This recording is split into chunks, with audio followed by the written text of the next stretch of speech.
Hello everyone, Ryan here. Lando. Of course, everybody is familiar with Lando Calrissian, the Star Wars character. And if you're not, why aren't you? So, I read this graphic novel. It's just titled Lando, or I guess technically Star Wars Lando. It's published by Marvel, of course, which is owned by Disney, also, if you didn't know that. But this was written by Charles Soule, or Soli, I don't know, and illustrated by Alex Maleev. There. And this one, I believe it's a prequel, but exactly when it's supposed to take place, I don't know. I'm not exactly sure. In fact, I would even venture to say that this is supposed to take place way before Lando ever even met Han Solo. And of course, obviously way before he met, any of the other more popular characters like Luke or Leia or Chewbacca or C-3PO or here. So yeah, and this one I like that it offers somewhat of an insight into the character Lando. Not much, but at least somewhat. So it's just, it shows how Lando, when he got started, and he started as a smuggler, and he pretty much got by on his charm, and I would also say wits, but mostly his charm, and he pretty much would just charm the pants off a lot of people. And yeah, a lot of women, female beings. In fact, that's how this graphic novel starts. He charms the pants off of some woman who, I don't know, like, she's got access to something that he's trying to get a hold of or something. Actually, in a lot of ways, in this graphic novel, Lando reminded me of Han Solo. When Han Solo when he kind of got started in the whole smuggling game business. Except for in this, Lando, he doesn't have, Lando, he kind of has a sidekick, but more like a partner, I guess. And his partner is called Lobot. It's this guy named Lobot, and he's got these like weird kind of like implants in his head, and it almost looks like if, like, I don't know, like some kind of visor, or like just one portion of some high-tech helmet or visor or something. It just like wraps around, not completely around his head, but just goes from one temple to the other temple. But yeah, I don't know, supposedly there's some kind of organisms that, like, I guess they're kind of like nanobots, or like these really small robotic organisms of some kind.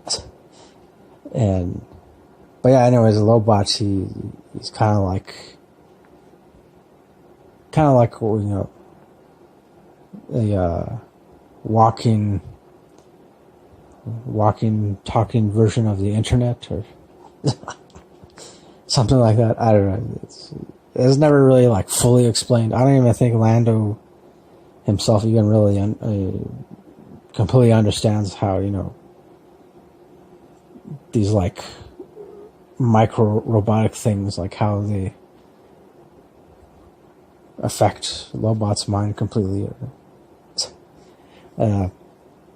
But so anyways, the bulk of the story in this graphic novel, eventually Lando, he steals a ship that he's not supposed to steal, but he does it because he's trying to get even, he's trying to settle his debts. Much like Han Solo had, well, I guess much like any other smuggler.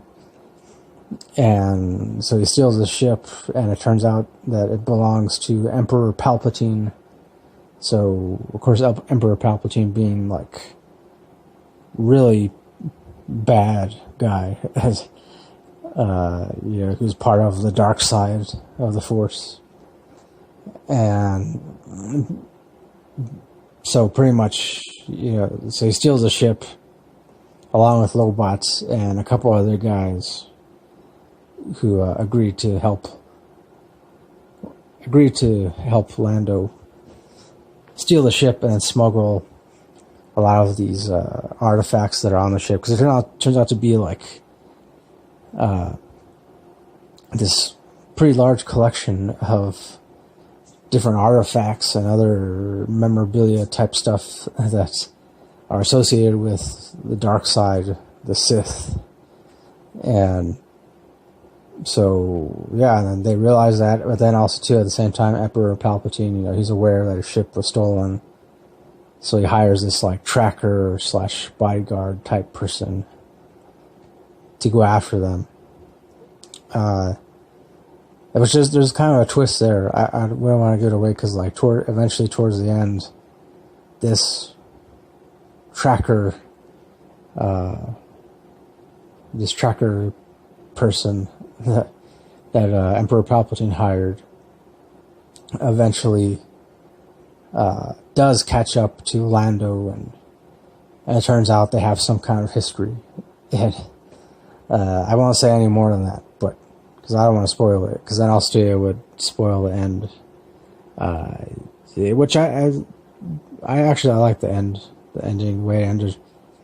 But before that, there's an interesting part where something happens, because even though there's all these artifacts, priceless artifacts, on Emperor Palpatine's ship, there's one area, like designated area of the ship, that has, like, supposedly, I guess, the most powerful artifacts within it. And I guess they're so powerful and so full of, I guess, the dark side of the Force that they're actually guarded by these two special guards that were, like, handpicked by Emperor Palpatine, just to guard this one area, this one closed off area of the ship. Yeah, it was pretty interesting. I don't want to give away too much, but eventually there's these like two, like, cat-like beings. They're part of the team that agreed to help Lando steal the ship, but these, like, two cat beings of some kind, which I want to say, I don't know, they're supposed to be partners of some kind. And eventually they turn on each other, they turn on everyone else, including Lando. So yeah, and I mean, that's pretty much like, they end up having this, like, pretty decent fight scene. I mean, cool, action-packed. And it's whether I would say, like, there's not really that much action in this particular graphic novel. It's more like just a lot of talking, a lot of kind of like trying to get to know each different character, and yeah, essentially for me, it kind of reminded me of like the recent Solo movie, which, by the way, if you haven't seen it, I do recommend watching it, because I enjoyed it. I reviewed that movie a while ago. But yeah, this graphic novel reminded me of, in the Solo movie, when Lando first meets Han Solo, and he comes off as this like really this suave guy, but you could tell he's a con artist, and essentially he comes off as like a suave douchebag. Very suave, very smooth, very charming, but ultimately, yeah, a douchebag. And, yeah, because he's very selfish. He's only looking out for himself, and so that's what this graphic novel reminded me of, because that's how he comes off in this graphic novel, the same way how he came off in that movie. So, I would venture to say even like in the other Star Wars movies he's been in. Yeah. So I think that's like the bulk of Lando, of the character Lando, is that, yeah, he's suave, he's smooth and charming, but he's a douchebag. He's selfish, arrogant, and yeah, just always looking out for himself. And I know like some people might try to lump in, that might try to say that Han Solo is the same way, but really he's not, because there's moments when eventually Han Solo gets to the point where he stops being selfish. So I can't really say the same for Lando. Yeah, right. At least as far as this graphic novel is concerned. I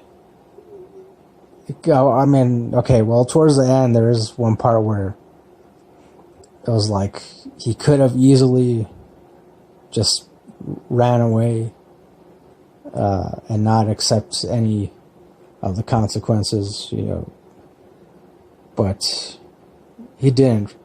But also, too, it wasn't because he didn't run away because he couldn't. There was no conceivable way for him to run away, really. So, yeah, I mean, I feel like maybe like the writer for this kind of, like in this graphic novel, they try to make it seem like Lando is becoming less selfish, but really, no, towards the end of this, he still ends up being the same selfish, suave, charming douchebag. So yeah, I mean that's pretty much the bulk of it, I would say. As far as, I mean, the story is concerned, because I didn't want to give away too many of the details, but there's an interesting twist, kind of a twist, and so ultimately, I mean, I would give this 4 out of 5 stars, definitely. There were certain things in this that I wanted to know a little bit more about, such as, the guy Lobot I was talking about. Yeah, because it just seemed like there wasn't enough information given about him, just about that character, Lobot. Wanted to know more about that. Also about the 2 cat being characters. Yeah, I never even, I mean, because they seem like really cool characters. I had never seen them or heard about them ever before in any other Star Wars graphic novel or comic book or movie. So, yeah, they just seem like awesome characters. So, I mean, I guess I would recommend this to any Star Wars fan, sci-fi fan. Yeah, or if you're a fan of just watching suave guys get away with stuff, which I kind of feel like there is a market for that. So, yeah, because otherwise, why would stuff like this exist? So, but yeah, that does it for my review of this graphic novel, Star Wars Lando. And once again, I give it 4 out of 5 stars. So that'll do it. Thanks for watching. Thanks for listening. As always, next time, don't forget, keep it real, keep on rocking, and peace.